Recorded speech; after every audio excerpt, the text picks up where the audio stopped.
exploration activities, including seismic testing and drilling a well in the maritime zone claimed by Somalia. Somalia considers that these activities in a disputed area violate UNCLOS and customary international law. In its written pleadings, Somalia called for full reparation, including compensation for these violations.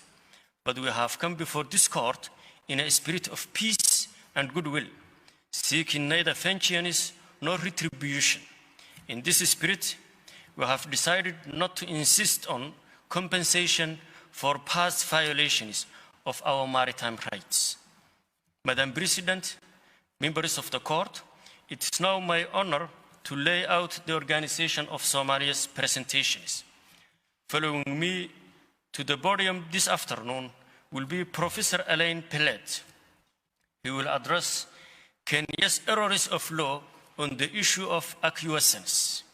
He will show that it is not possible to establish an international maritime boundary by unilateral action. In the absence of an express agreement or a judicial determination, the establishment of a maritime boundary requires, at very least, tacit agreement. This, Professor Pellet will explain, is an exceedingly high bar to meet, and one cannot be met in the circumstances of this case.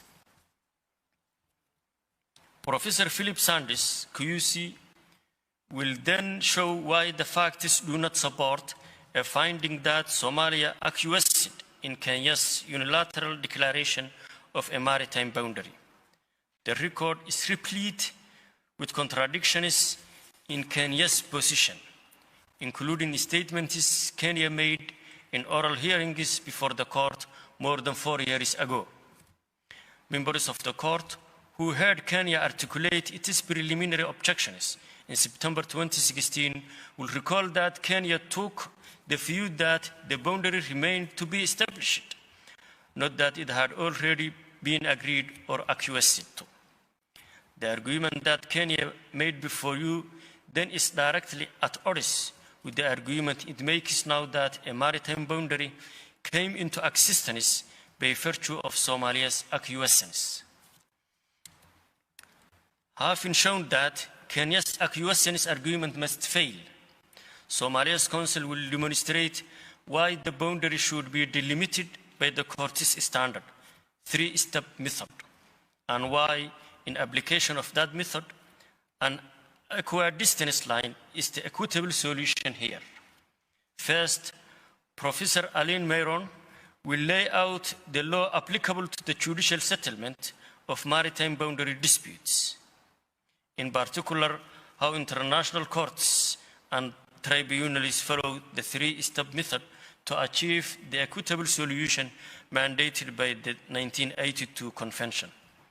She will show why Kenya has preferred no plausible, let alone sufficient reason to deviate from the approach in this case.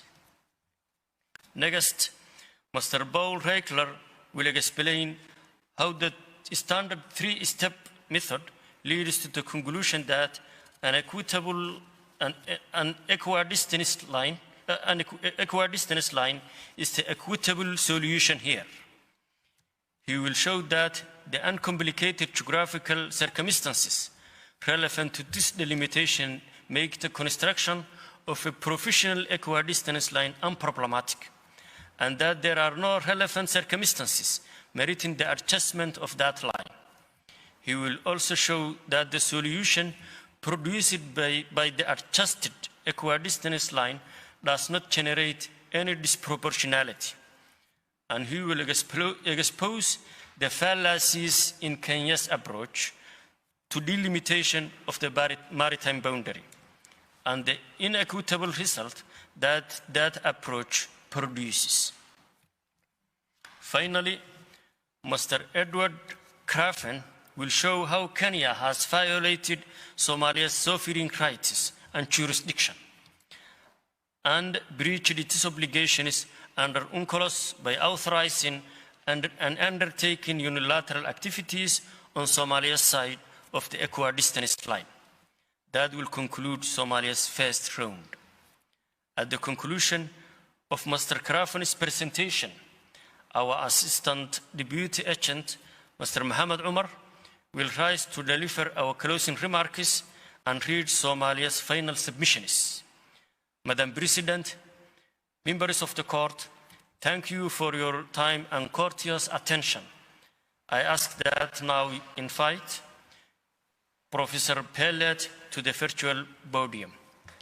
والله ولي التوفيق نعم المولى ونعم النصير. I thank the agent of Somalia and now give the floor to Professor Alain Pellet. You have the floor. Madame la Présidente, Mesdames et Messieurs de la Cour, bonjour. Madame la Présidente, le Kenya a voulu transformer ce qui aurait dû n'être qu'une affaire classique de délimitation maritime en une autre, centrée sur l'acquiescement qu'aurait donné la Somalie à l'amputation de 40% de l'espace maritime lui revenant dans la zone pertinente. Ce faisant, le Kenya torture passablement les principes juridiques applicables à l'acquiescement, ce que je vais m'employer à montrer dans un premier temps, et il sollicite très abusivement les faits pour les faire correspondre à cette vision assez singulière de l'affaire. Philippe Sands établira tout à l'heure les preuves sur lesquelles le Kenya prétend se fonder et il montrera que ces preuves ne justifient nullement ses revendications.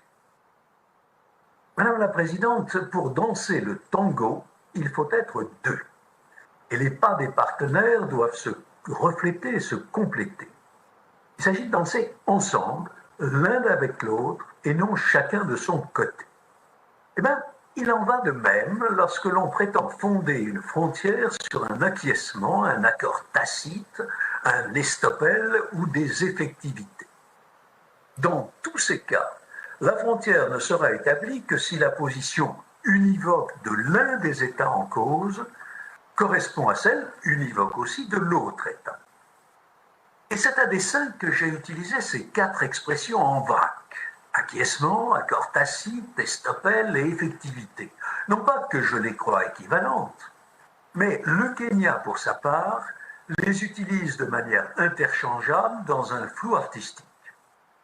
En réalité, elles n'ont pas la même valeur ni la même fonction.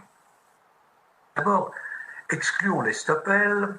On peut avoir des doutes sur la spécificité en droit international de cette notion technique propre au common law, mais sans vouloir entrer ici dans un débat théorique dépassant les limites de nos préoccupations actuelles, je me bornerai, comme la Chambre de la Cour dans l'affaire du Golfe du Maine, que je viens de citer, à relever que les mêmes faits étant pertinents, aussi bien pour l'acquiescement que pour l'estoppel, sauf pour ce qui est de l'existence d'un préjudice, on peut considérer les deux notions comme des aspects distincts d'une même institution.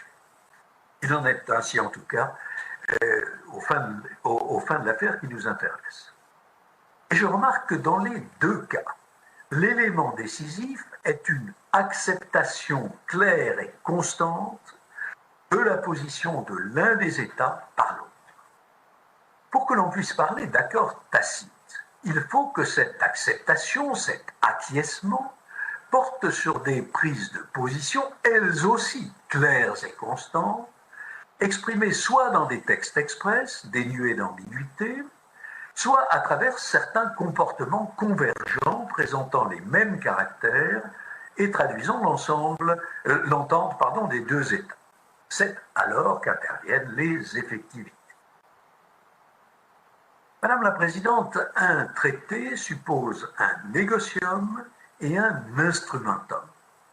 Il en va de même d'un accord tacite qui est une sorte de traité, même s'il n'entre pas dans la définition de l'article 2, paragraphe 1A de la Convention de Vienne. Un tel accord n'existe que si une position commune aux États concernés, c'est l'équivalent du négocium, c'est clairement manifesté et c'est le succédané de l'instrumentum. Or, dans notre affaire, il ne peut faire aucun doute que, faute de traité écrit en bonne et due forme, dont il n'y a évidemment pas trace dans le dossier de notre affaire, la frontière dont nos adversaires se prévalent ne pourrait exister qu'en vertu d'un accord tacite tel que je viens de le définir, établissant un tracé résultant d'accès ou de comportement du Kenya clairement et constamment accepté par la Somalie. Je rappellerai dans un premier temps qu'en matière de délimitation maritime, et à vrai dire en matière de délimitation tout court, tout unilatéralisme est exclu, du moins lorsque les intérêts ou les entitlements, il n'y a décidément pas d'exact équivalent français, lorsque donc les entitlements d'autres États sont en cause. Et j'examinerai ensuite, dans un second temps, les conditions très strictes auxquelles l'existence d'un accord tacite est subordonnée, qu'il s'agisse du comportement de l'État qui serait à l'origine de l'accord tacite en question, ou du positionnement de l'État partenaire.